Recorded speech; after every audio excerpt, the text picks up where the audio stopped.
The Toronto Blue Jays have done it again. That is 5 straight series win. Alejandro Kirk liked his performance. Andrus Gimenez with 4 RBIs. Can this team be stopped right now?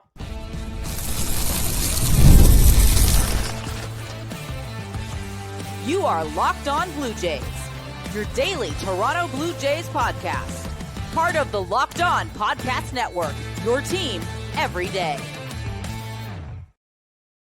Welcome back to Locked On Blue Jays. Thank you for making Locked On Blue Jays your first listen every day. We are free and available wherever you get your podcasts. Sound on YouTube, part of the Locked On Podcast Network, your team every day. This episode is brought to you by Monarch Money. Take control of your finances with Monarch Money today. Use code LOCKEDONMLB at monarchmoney.com for 50% off your first year. So we are back, obviously, with continuing on with our guest week. We got a new guest today. But before we get into that, just wanted to say thank you guys for coming back, tuning into the episode, whether on YouTube, Spotify, Apple Music, or any of the streaming platforms that you listen to podcasts on. We appreciate all the likes, comments, support, whether it is on YouTube, Instagram, TikTok, Twitter, anywhere where we are sending out content. It is much appreciated. Be sure to follow us on Twitter, Locked On Jays. My personal Twitter, Carter1st2, Braden Iwasco's Twitter at Braden5Iwasco. But let's jump right into it. Obviously, we got a new guest for today, and it's the one, the only, Locked On Blue Jays guest host, Skylar Peters. Welcome back to the show, my man. How are you doing? How'd you like that intro? That was so good. I guess Carter told me there would be an intro. I figured the only photo that Braden has of me, I'm pretty sure, is me on a date night like 3 years ago holding a glass of wine. So I figured it had something to do with that. But yeah, man, like Miles Straw, you know, we have a late scratch. I'm happy to come in the lineup tonight and do what I can to help this team win and keep this podcast rolling. And that was a fun game to watch tonight, knowing I was going to talk about it after. So never a dull moment in that one. Yeah, not whatsoever. Kind of, snapping around before the podcast. But yeah, 4-0, then 4-4, then you're up 6-4, then 8-4, then it's 8-6, then 10-6, and then 10-9. Again, the cardiac kids kind of coming back at it. But let's just start off the top with this. How much fun are you having watching this baseball team right now, especially with the expectations going into this year and just how bad 2024 was watching this baseball team? I think I was going to do some stats before you sent the invite to me today to start this podcast, but I'm pretty sure the last time I came on was this like the last series loss for the Jays before this 5-series win streak, or maybe a couple of series before, and they were in the middle. I think they were a couple games under 500 as they basically perpetually were until this run started, and this is the script has completely flipped. And they said on the broadcast a couple of times on TV, like they talked about adding on runs in the 8th inning. And Dan Schulman said, "Can you imagine us talking about this when they had 8 runs in a 6-game road trip earlier this year?" And turns out those 2 runs they added in the top of the 9th were pretty key, as it ended up being a 1-run victory for the Blue Jays. But this is awesome, man. No shortage of things to worry about. This team is far from bulletproof, obviously, as I'm sure we'll get into with some of the guys on the bump, both starters and bullpen tonight. But yeah, I mean, it's just a lot of fun to see these guys hit the ball and guys really reach their full potential. And of course, Alejandro Kirk is probably at the front of that list right now. Yeah, he's probably one of the hottest hitters, obviously on the Jays, but in all of baseball. This guy really can't be stopped right now. But just the Blue Jays offense, that's been the biggest change probably since that you've been on this podcast. Because before this, I got into some stats. The Jays had 60 runs in their last 10 games. Now that's 70 runs in their last 11 games, 9-2 in that stretch. Before this game, obviously the numbers probably got a little bit better. They had a 281 average in their last 10 games, an 839 OPS, 41 extra base hits. Just absolutely ridiculous watching this team. And you kind of brought it up already. Is that in that 9th inning when it's 8-6 in that ball game, we would have been ecstatic earlier on this season if this team scores 8 runs. In any other scenario, we're ecstatic seeing an 8-run score on the scoreboard. But the sentiment was we want more. Like this team can add on more to this game, especially with Bichette getting that infield hit. You just feel like the Blue Jays are never out of it. And they've really showed it on display, obviously, this season. Didn't have to come back necessarily today. Almost wanted to at different spots in this game, but they have 20 comeback wins on this season. Just, again, 37-30 going into after this game now. So it's just been a whole lot of fun in this last little stretch. Obviously, that's 5 series wins in a row. It doesn't really get too much better than this when your offense is firing all cylinders. When you have Jose Berrios, Chris Bassitt, or Kevin Gausman on the mound. I'm not going to bring in the other two, but if you have those 3 on the mound, you pretty much know that you're going to have a very good chance to win this baseball game. But you already kind of brought him up, and I kind of have to do this off the top, obviously. But Alejandro Kirk, man, just continuing to show dominance in this last stretch. How have you seen it from Alejandro Kirk, and what has kind of been your reactions to seeing Alejandro Kirk on this torrid stretch that he has been on this last month? Well, coming into the season, I was a little concerned. Obviously, he was going to handle the heaviest workload he's seen in his MLB career now that Danny Jansen's gone. And, whether or not he could go in, day out, probably 4 out of 5 days and be, as effective as he has been behind the plate for quite some time, but also, find that offense consistently. I was really concerned that, maybe that wouldn't come. And it didn't for a long time. But it just seems like he's like super comfortable now. Even like on an emotional level, he's delivered big hits. He's had big reactions in the last like 3 or 4 weeks with some of the walk-offs that he's had. I just think he's really coming into his own. He's probably, Kyle Raleigh's having an unbelievable year in Seattle, but he's probably an all-star. Whether it's a reserve or a starter, he's going to get an absolute ton of votes from the Blue Jays fans when the voting is continuing here heading into all-star break. And this is exactly what the Blue Jays needed. They paid him that money in the offseason. Some people thought, it was a little too early. Just wait and see with that extension, 5 more years on top of the final year of his deal. And now he's got maybe some security, and he's just playing baseball, which I think is really cool. Really cool to see. And, getting production from that spot regularly on a consistent basis. And it's only been, a 2.5 week stretch for Alejandro Kirk, but we haven't seen that since Russell Martin as Blue Jays fans, right? And before that, it was a long time too that we saw it on a consistent basis on winning baseball teams, at least for the Toronto Blue Jays. So exactly what this lineup needed, especially on a night where you don't have Vladimir Guerrero Jr. in the lineup. You add Miles Straw late because Nathan Lucas has some neck soreness, and he was a late scratch. He was the only Blue Jay without a hit tonight. Pretty understandable, I think, given the circumstances. And I think almost everybody on the Jays had 2 hits if they got one. I think Ernie Clement and Jonathan Clase were the only guys that had just a single hit for the Jays tonight. So, every part of this offense is doing it, every part of the order. It seems like John Schneider's got the magic hand right now with putting these lineups together. And Alejandro Kirk, and the consistency that he's shown is really the centerpiece of it, especially in the heart of the order for the Blue Jays over the last couple of weeks. It's funny just looking at this lineup right now, because if you would have told me that we're 67 games through the season and this is the lineup that we would have been trotting out during this game, like Bichette, number 1, you have Aston Parcher, Alejandro Kirk, George Springer hitting the 4 spot, Andrus Gimenez hitting 5, then Alan Roden, Miles Straw, Jonathan Clase, all these guys throughout the lineup. I would have been like, oh, this team might have been on a Colorado Rockies stretch. Maybe we're at 10 wins going into this point. But you brought up Alejandro Kirk, and he is, again, on a torrid stretch. It is still early on in the season, but he's hitting .323, has 5 home runs. Now, opposite field home run from Alejandro Kirk. Are you kidding me? I'm going to sign up for that every single time I can at 807 OPS. One of the craziest stats that I looked at, just looking at his baseball savant, by the way, if you want to look at an unbelievable baseball savant page, look at Alejandro Kirk, just a sea of red. Lots of red, yeah. But a 57 hard hit rate for Alejandro Kirk, and that's just having an exit velo of 95 miles per hour or more. So over 50% of the time, Alejandro Kirk is tearing the cover off the baseball. And unfortunately, I did have to throw this in there as I was looking at his baseball savant page. Obviously, there's a lot of red, but one thing that you will see is blue is obviously the sprint speed. And we got up to the second percentile. So, hey, we're not on 1 anymore. Right. We're making some progress here. But that led me to the question, who the hell is slower than Alejandro Kirk in baseball? So I got a list of a couple of guys here. He's the 9th slowest player in baseball. So there's 8 guys that are slower than him. Corey Seager was one of them. I did not think that he was going to be on that list whatsoever when I thought about slow players. Martin Maldonado definitely was on the list. He's the slowest player in Major League Baseball. Rowdy Tellez, that one makes a lot of sense. Jose Miranda. There's a few other guys on this list. But again, when you're barreling up baseballs, when you're hitting every single ball hard, you're starting to, again, hit liners. You're starting to hit home runs. I don't really care how slow you are if you're going to be driving baseballs into the gap. Alejandro Kirk scored from third on a pass ball. What can this guy do right now? That's definitely not something that you would expect to see from a guy like Alejandro Kirk, but he has been absolutely insane. And that he has been the leader of probably the best catching tandem in all of baseball with the way Tyler Heineman is playing as well. But again, a guy that kind of had a sneaky game, not a lot of people are talking about, is Andrus Gimenez. Again, hitting in the 5 spot. I was not happy that this guy was in that number 5 spot, especially when you're getting so much production from these guys in the bottom of the order, especially these younger players. Hits a 3-run bomb, comes up, hits another single to drive in another run.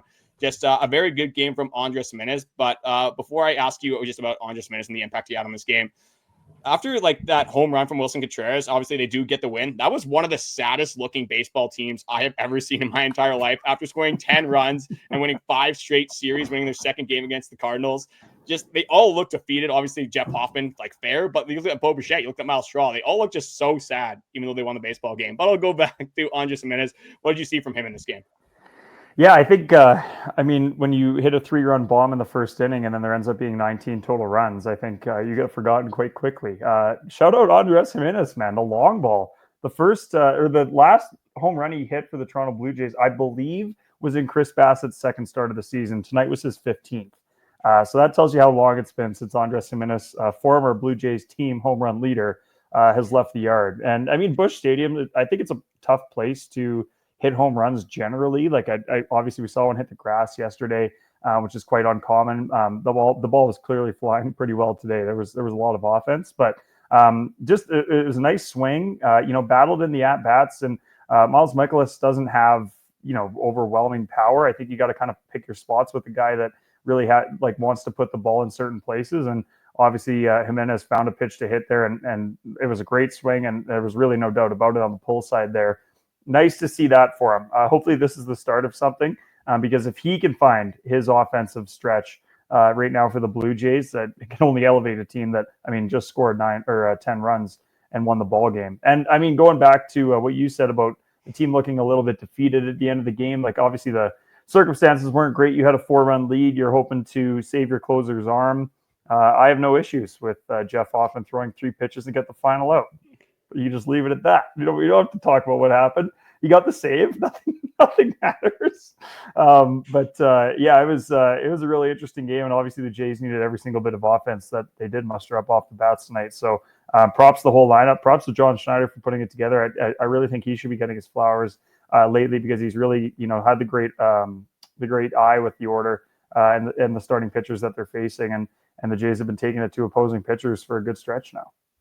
Yeah, it's been a lot more fun to watch this team because you do have those platoon options. And who would have thought John Schneider's having a better season when he actually has a bullpen at his disposal and some guys that he can throw in different scenarios.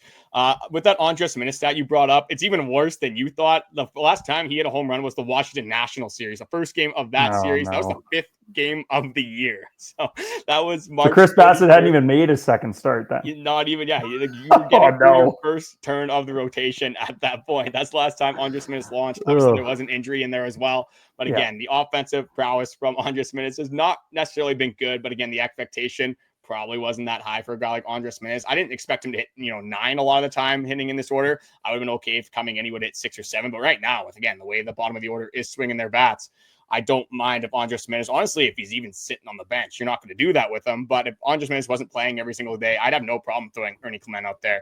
Even David Schneider against lefties. And you can get Miles Straw in the game more. You can get Jonathan Clase in the game more. And this is all being done without Daulton, Varsho, and Alan Roden as well, which starts to beg the question, is this team better off with Anthony Santander? Like, they're going on quite the stretch without the 44 home run dude. Obviously, he's going to come back and hopefully start hitting for some power. But, I mean, this offense has definitely been blowing a lot of people away, and for good reason. So there is a ton more that we want to get into, obviously. But we are going to take a short break and come back with some more offensive talk and just breaking down this game and this series. Well, between dining out, online shopping, and entertainment, it's easy to lose track. That's where Monarch Money comes in, your personal chief financial officer, CFO for you finance folks, giving you full visibility and control over your finances. I've been talking to the boys about this a lot before and after podcast recordings, but basically by February, my entire summer was spoken for thanks to weddings, bachelor parties, things of that nature. Lots of flights. Couple suit rentals, still waiting on the date for a particular wedding that's coming up in about 2.5 months across the country. I need to manage my finances this summer, make sure I don't lose control of things, especially with the amount I'm giving to FanDuel these days too. So when I started using Monarch, I realized really how much I was spending on things I didn't need, a lot of fast food with my job, a lot of running around. And once I started to control that, the saving made it feel a lot easier. So you can take control of your finances with Monarch Money. Use code LOCKEDONMLB at monarchmoney.com for 50% off your first year. That's monarchmoney.com. Code LOCKEDONMLB for half off your first year. There you go. The transition was actually pretty good. In my second time, obviously hosting. Last time I hosted with you, it was kind of a crapshoot. So hopefully things are That was going. my second ever ad read. So, I mean, look at us. We're dialed There we now. go. Yeah, we're absolutely dialed in, just like the Toronto Blue Jays are obviously here as well. So again, off the top here, I want to go into our guy, obviously Chris Bassitt, just eating innings. Really only had that one bad inning. The fourth inning, he did struggle. It felt like the game kind of sped up for Chris Bassitt. Did find the middle of the plate a few times. Obviously, you don't want to give up the 4 spot, but the biggest thing with this team right now is, especially when you have Bowden Francis, again, Eric Lauer and Spencer Turnbull, who we will see in today's game, obviously when this episode does come out. But it's definitely nice to get 7 innings from your starting pitcher again, when you have kind of had this notion of overworking these bullpen arms because you have 2 guys that just can't really get innings for your baseball team.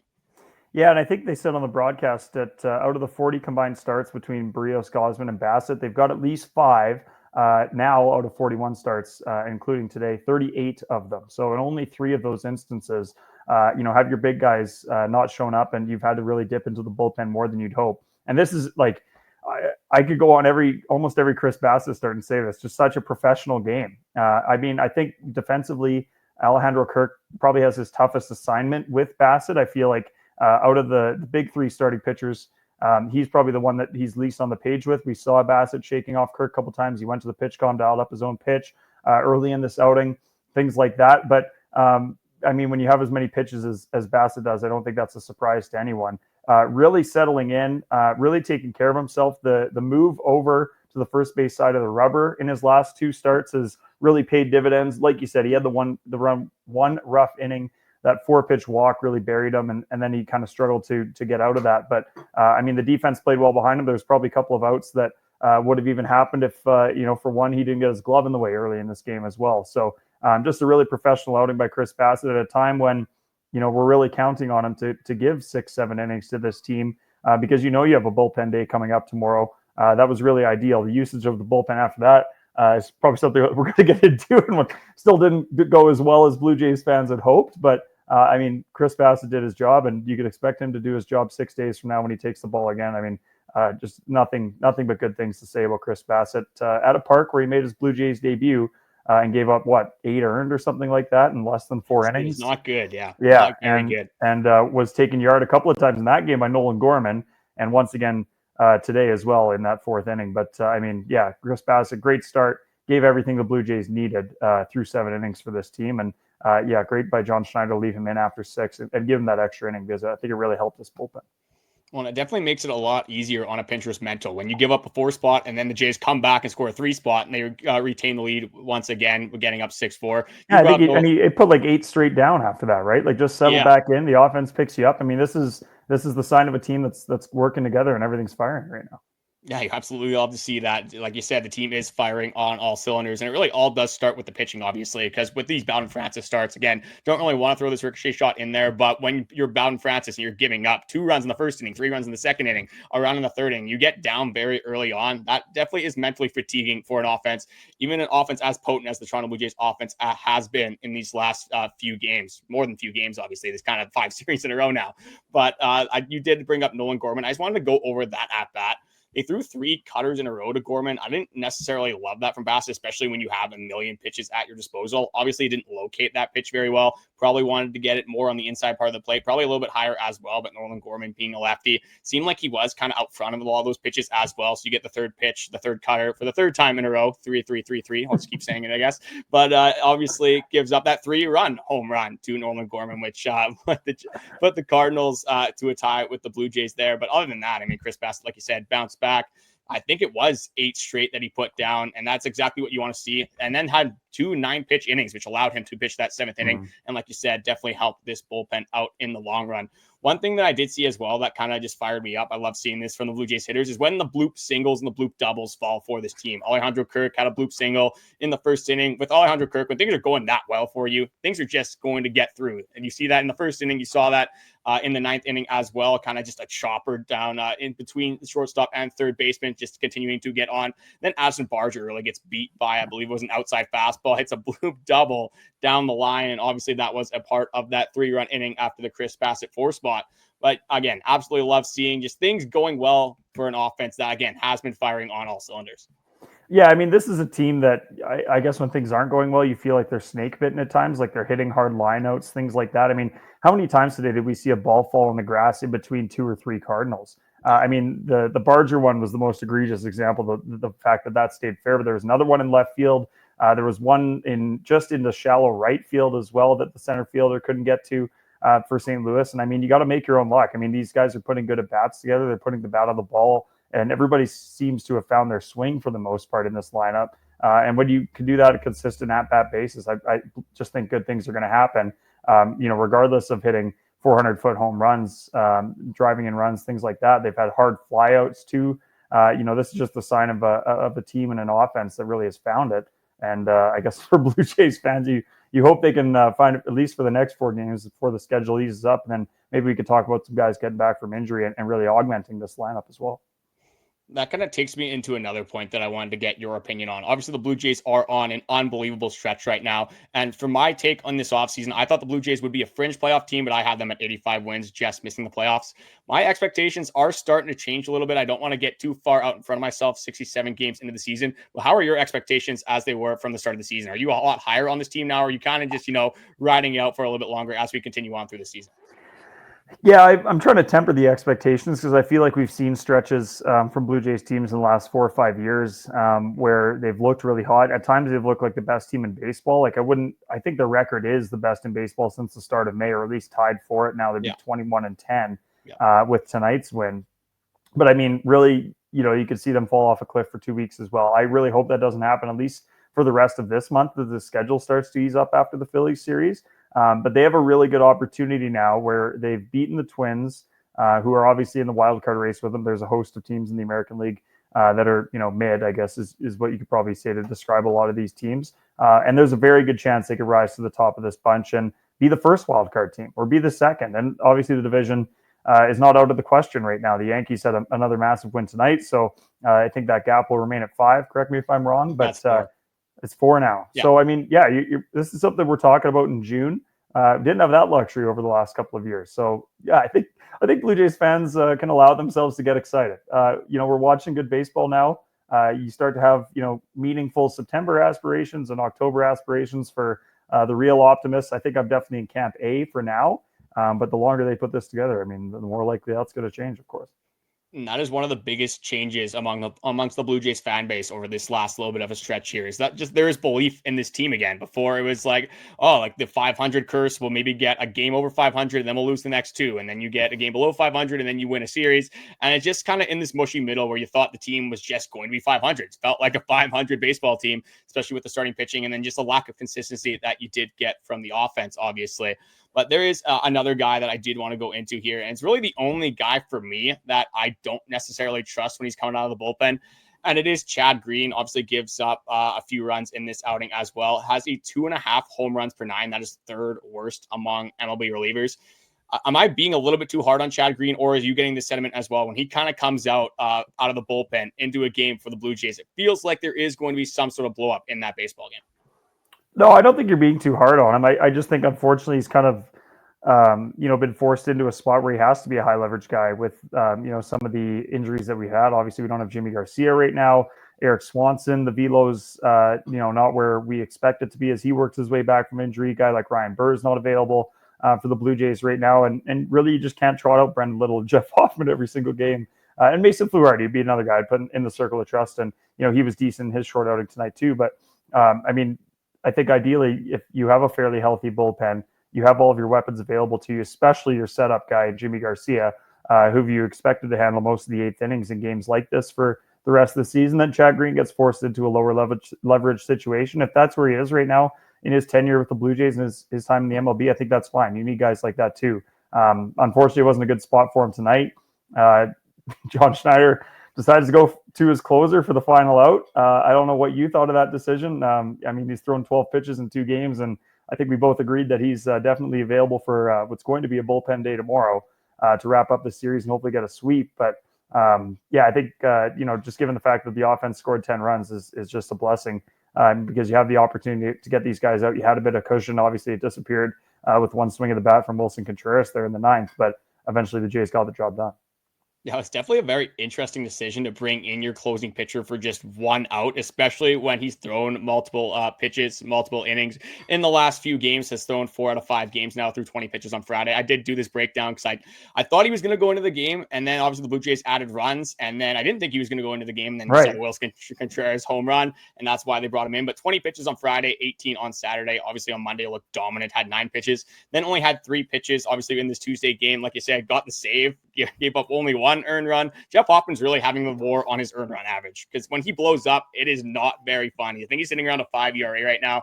And unfortunately, just with closing pitchers, you're not going to get that sample size. They're not going to throw enough innings to get under even 3, I think at this point, might be out of the cards for Jeff Hoffman. But as long as he is effective like 90% of the time, I think that's all you can really ask for from a closing pitcher. And back kind of to this Chad Green point before we do kind of preview the last game of the St. Louis Cardinals series, is that if there's only one pitcher in your bullpen right now that you're not necessarily confident in that's going into baseball games, that is a spot that I'm definitely going to take. And you didn't even bring up Nick Samlin, that is also on the IL, hopefully going to come back soon as well. So Chad Green obviously going to remain in this bullpen, but Nick Samlin's another guy that if you don't necessarily want to throw Chad Green in the middle of the high leverage, I trust Nick Samlin a lot more if he can continue to pitch the way he was before he did obviously go on that little IL stint. But there is a St. Louis Cardinals series that we're hoping to sweep. What a series it would be if they do sweep the St. Louis Cardinals. Before I guess we go into this last segment, the Cardinals are a team for me that I really just can't figure out. I don't really think they're that good. You look at the pitching matchups this week, they really don't have that good of a pitching staff. Their offense is kind of mediocre. Brendan Donovan obviously getting hurt now with the toe injury. We're going to see if he does play in today's game as well. But where are you kind of at with the Cardinals just overall as a baseball team? Do you think they are going to be a playoff contender? Do you think they will have a shot at contending with the Cubs? Or do you think they are kind of this make-believe team as we are only about just over a third of the way through the season? Yeah, I think they're still, obviously they dropped the last 2 to the Blue Jays, and they're still, 4 or 5 games over 500. Yeah. The NL wildcard race is obviously going to be super interesting as well. And it seems like it's a team that is trying to take a bit of a transition, give their guys a little bit of longer runway, the younger guys, that is, don't take them out of the rotation. Don't, go up and down, give them the Davis Schneider treatment. Obviously they have the pros there, guys like Contreras, Nolan Arenado there to kind of steer the ship. And I think I don't know any Cardinals fans, but I think if you asked a Cardinals fan, they would be surprised. They are still 5 games over 5. I mean, they're 7 games over 500 coming into this series. Just super interesting. I quite enjoy watching them. They've had great years from some guys. Brendan Donovan, was obviously trouble in this game, and he has been in this series. He's had a great year offensively. They've got 4 catchers that can hit, just unbelievable.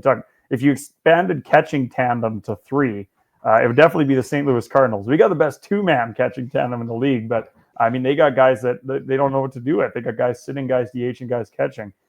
Super interesting team. I think the manager's done a great job of getting them to this point. It will be fascinating to watch them down the stretch. With the deadline approaching, what they do. If they have some of those guys in expiring contracts, and maybe they're a team that's 5 games over 500 and doesn't want to deviate from the long-term plan.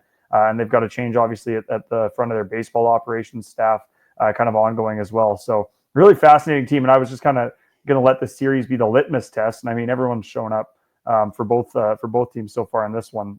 Nolan Arenado's turned the clock back. Wilson Contreras has turned the clock back a little bit. And their young guys have shown a lot of flashes. So, I mean, what do you think about this team overall? I don't necessarily know how to feel about them. They do have a lot of fun players, obviously. I like Lart Snoopar. I think Nolan Gorman can have a good season. Really just a power hitter, obviously. Brendan Donovan's really the soul of that team right now, along with Nolan Arenado. I don't love their pitching staff at all. The Cardinals just cannot develop pitchers whatsoever. So I think that is always going to hold them back. But in an NL, that is, again, in my opinion, a lot better than the AL is right now. To have a record of 5 games above 500 is definitely a good spot for the Cardinals to be in. But just with that catching trio that you brought up, I think the best catching trio in baseball belongs to the Seattle Mariners, and it's Cal Raleigh.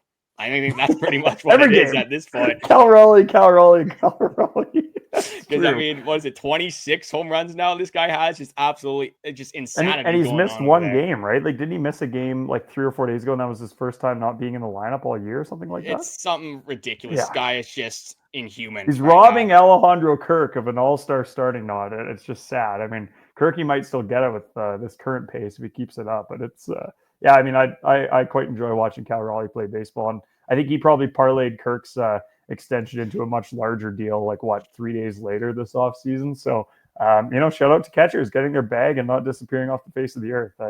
I think Mariners and Blue Jays fans are agreed in that statement.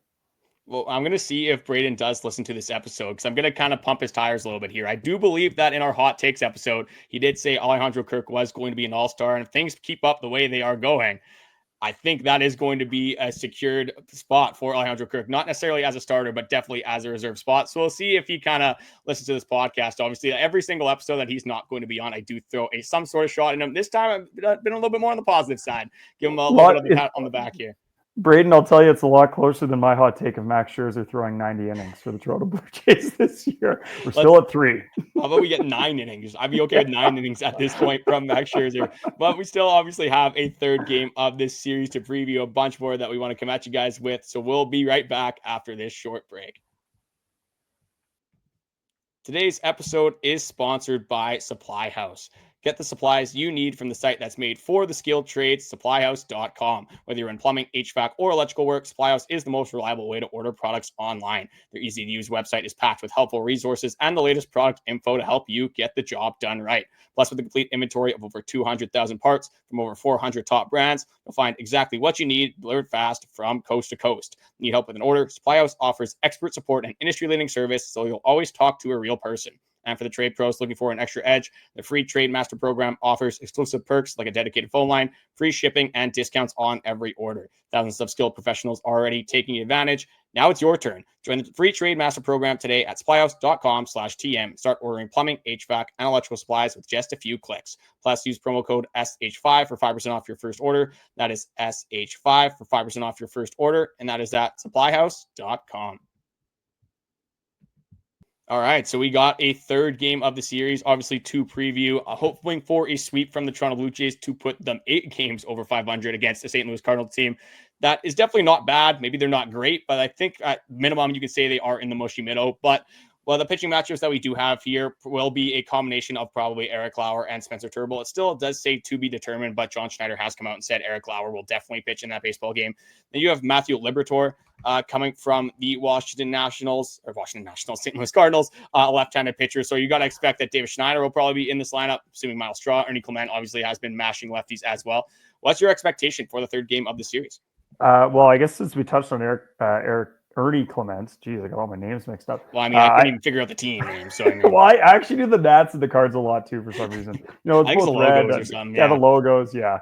I'm fully expecting that John Schneider will tab Ernie Clement to catch tomorrow, so he can have the golden quintuplet of infield players. He's played every position in the infield over the last 4 games. Obviously, with the start at first, tonight, Vladimir not playing for the Blue Jays. So I did want to get some flowers in for Ernie Clement, who didn't have the flashiest game offensively for the Jays, but he's been doing yeoman's work back there in the infield. So obviously, I think all those guys are going to feature for the Jays. Liberatore left his last start, fatigue-related issues. He gave up 7 earned runs, 8 hits in just 4 innings. His last start before that was also kind of a deviation from what's been a fairly strong season. And obviously, if the Jays are trotting out the bullpen for a full day tomorrow, hopefully the offense can kind of pick up where they left off and give these guys some run support. Maybe lengthen some of the appearances for guys like Erik Lauer. We'll see what we get from Spencer Turnbull. Obviously, he had to come up at the time he did for the Blue Jays, or he was going to elect free agency. He didn't look great in his last start. This is from a complete box score watcher for the Buffalo Bisons. So we'll see what we get. But I do have faith in Erik Lauer, getting off to a good start for the Jays. And hopefully we have 3 runs by the end of the first inning, or, something similar where there's a little bit of run support and they can come out of this with a sweep. Because, we're in the same position 4 days ago against Minneapolis and or against Minnesota in Minneapolis. And, obviously the Bowden start on the Sunday didn't go well at all. And, you won the series, you won your 4th straight series at the time for the Blue Jays. And it just, I don't know how it felt for you, but Monday, the vibes didn't seem like super high. It's almost better to just go out and win that 3rd game, the rubber match. And you got your series win, you're coming off a win, you're going to Philly on the off day. So hopefully the Jays can wrap this up with a sweep, be a massive win. I think they got a really good chance against a pitcher who's really struggled and the way that the Blue Jays bats are going. Yeah, I kind of felt how the Toronto Blue Jays felt after winning 10-9 against the Cardinals. Just again, you did win the game, but it's like, this doesn't really feel that good, unfortunately, because Bowden Francis just had again, another terrific start. I am a big Bowden Francis guy, but just right now, it's just clearly not good enough for this MLB team. But one thing for me, the storyline of this game is going to be the Spencer Turnbull show. It's going to be able to see what this guy can do for the Toronto Blue Jays. I watched highlights from one game. So again, I've kind of been box score watching a little bit for Spencer Turnbull as well. I mean, 162 games is more than enough baseball for me in the season, obviously.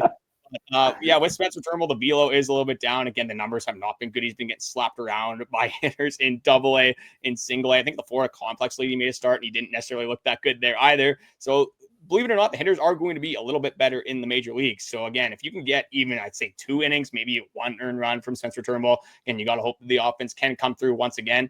If you can score a decent amount of runs in this baseball game, even if you put it at 4, I think they will have a pretty good chance to win this game once again. And that takes me into probably the last stat of this episode. Clearly, well, from what I've seen, and I saw this take on Twitter, but it just made a perfect sense. I wish I had the name. But if the Toronto Blue Jays score runs, they're going to win baseball games. It's as simple as that. So really, since 2023, the pitching has been there. Again, the bullpen 2024 was not good whatsoever. But if this team scores even 4 runs, they're going to have a very good chance at winning baseball games. I went into the stats. Obviously, this has changed now with the game, but I can do a little bit of math. I can add 1 to my stats. Let's see. They were 26-8 this year in games they scored 4 or more runs. They scored 10. That's definitely more than 4. Correct me if I'm wrong, but that would make them 27-8 if they score 4 or more runs in a baseball game. I guess that's a tongue twister for me, but they are 10-22 in games where they score 3 runs or less. So clearly, if this team can just score runs, 4 runs clearly is what it is. They are going to have a very good shot at winning a baseball game. And just how fun would it be to see the Toronto Blue Jays sweep another series, kind of adding it to the mix? The Nationals sweep, Seattle Mariners sweep, then you got the Padres sweep, and then you would also have a St. Louis Cardinals sweep.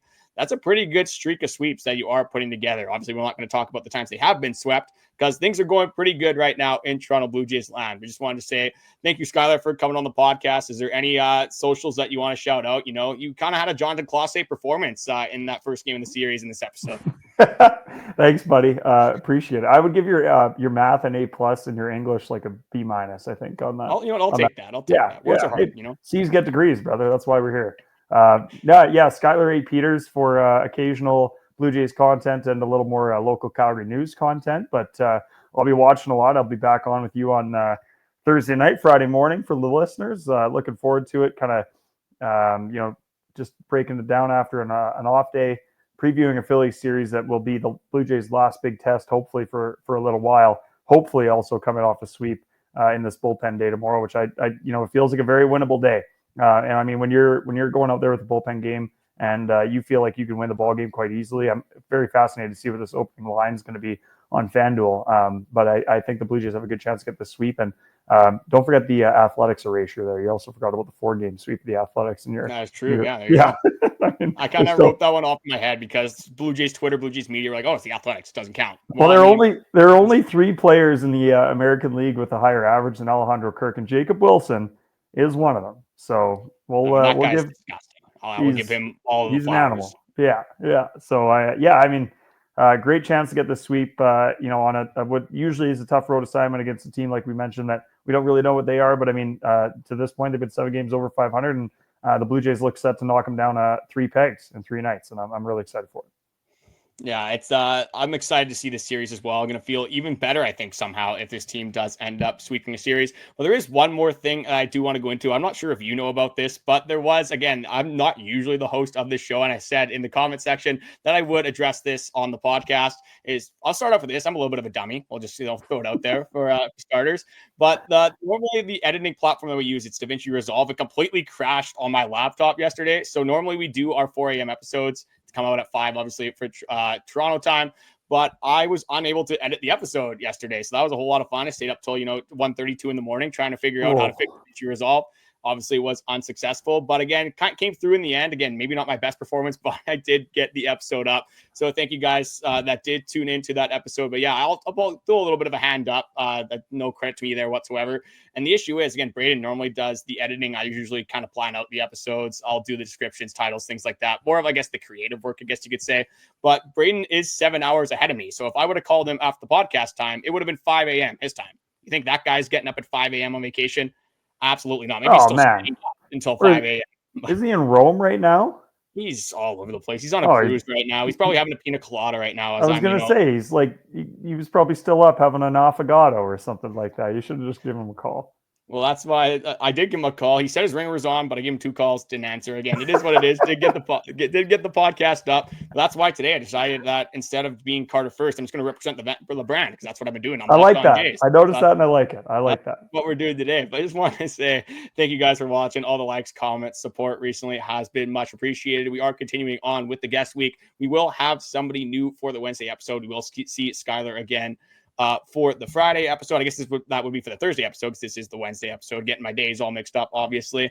But I just wanted to say one more time, thanks, Skylar, for helping me out. We had a healthy scratch in this podcast. Skylar was the first man up and did a pretty good job in a kind of a role spot that we needed you in today. So thank you, and thank you to the people, obviously, for listening, supporting the podcast. And we will talk to you guys again tomorrow.